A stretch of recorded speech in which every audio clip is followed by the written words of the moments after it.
Unit 7, we will look at church planting movements. This has been around for about 21 years now, the idea of church planting movements. David Garrison has written extensively about this and has been very influential in the IMB and in the broader evangelical world. We'll look at some of the universal factors that are important in every church planting movement, and of course, prayer is one of those. Garrison reports that there's not been a major church planting movement without some kind of intense prayer, either people outside the country or inside the people group, among missionaries, but church planting movements. And there are universal factors, 10 of them, that we'll look at. We'll also look at the 10 common factors that are common to church planting movements.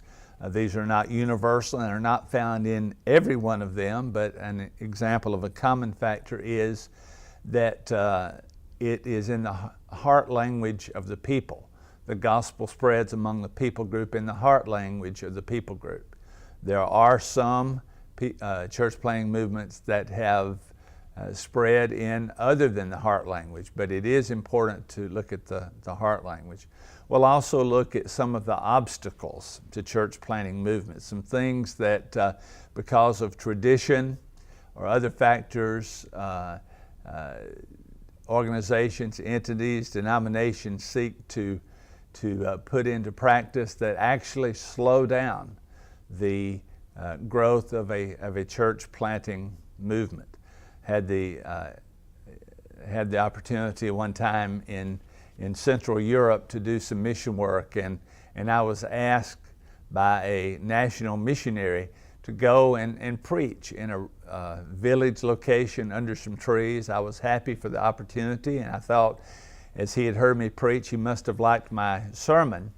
But when we got to the location after I preached, we had the Lord's Supper, and he said, "You'll have to serve the Lord's Supper. I can't because I'm not ordained." And of course, for he as the missionary preaching to these people every week, not to be able to serve the Lord's Supper is a barrier. I'm sure the same would be true for baptism, but we need to look at what are obstacles, what are things we need to leave out if we expect to see churches to grow and multiply through people groups. So CPMs are very important. I hope you'll enjoy this unit. You will be reading the church planting movement booklet that David Garrison wrote, very instrumental in the church planting movement arena. So you'll enjoy that. It's not a long booklet, and you'll enjoy that. Thank you so much.